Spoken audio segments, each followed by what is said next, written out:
welcome to Valeriecation Yoga. My name is Valerie. Today we will explore specializing in teaching. Sometimes that's called niching or niching down. Specializing in yoga as a teacher comes with experience. What I would suggest if you're a new teacher is that you're going out there and trying a number of different things to teach. I first started with vinyasa. I have kept some vinyasa in my schedule. For the most part, I've switched into more of a hatha or very precise practice, specializing in certain areas of the body. I also specialize in prenatal and postnatal yoga. So it might be that the reason why you came to your mat and the reason why you wanted to teach was because you were wanting to work with a specialized population. So you've already got your ideas around that, but perhaps you went to a teacher training and now there's so many things and so many layers you can get into, you're not quite sure how to get there, right? So that's when I would suggest go on out, try a bunch of things and see what, first of all, feels authentic to you and also what you enjoy doing as part of your practice. So for example, some teachers really love to add in energy work and hands-on assist, and others do not, and that's absolutely fine. So finding the spaces to work and finding the students to work with that really build you up and allow you to do some wonderful, wonderful work. Some of us are very tactile. We need to write things down. We need to look and plan and try to figure it out. If you're that type of person, you may sit down with a notebook and just write some things down that you like to teach, or write some things down that you like to practice.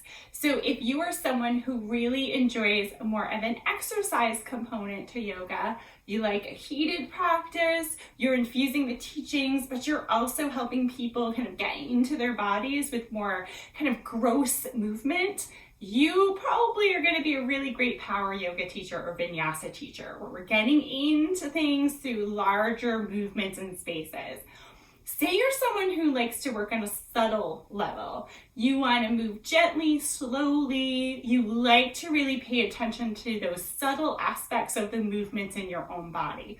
You might be terrific at more of a somatic practice or a yin practice, something that's going to get that kind of slower feel for your students. So I would really workshop it for yourself. Kind of be like, what do I like to do? What am I passionate about? What do I like to practice on my own? And then start to write those things down and then ask yourself, can this be a yoga practice? And don't be too afraid to add some other elements of your life. So I offer moon yoga classes. One of the things I really love, not necessarily astrology, but I really love connecting to the cycles of the moon and the energy currents around moon cycles. So I enjoy talking to people about that and offering a practice to align and work with intentions and all sorts of great things and help people release kind of energetic blocks in their bodies. So that could be something that you were like, yeah, I like doing that too. That can also be work that you do.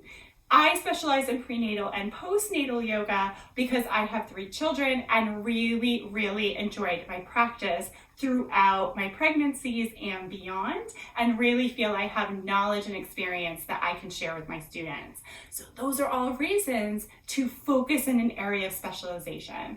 And I know teachers who specialize in vinyasa, and that's what they do. So a lot of times our teacher training practice is going to start you with vinyasa to get to know that cycle. If you decide to specialize in vinyasa, that's a wonderful thing to do because we need vinyasa teachers. Not all teachers can be prenatal. Not all teachers are going to be working with a senior population and things like that. So finding something that works for you.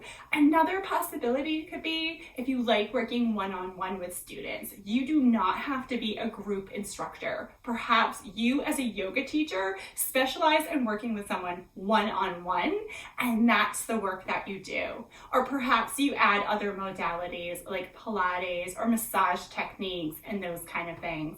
So my suggestion, if you're looking to specialize, try things out, teach a bunch of different things because you never know which one's really going to resonate with you.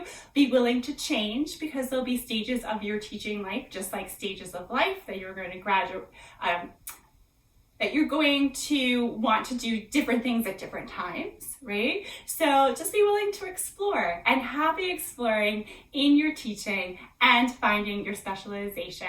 Always feel free to reach out if you have any questions. Thank you so much for being here. We'll see you next time.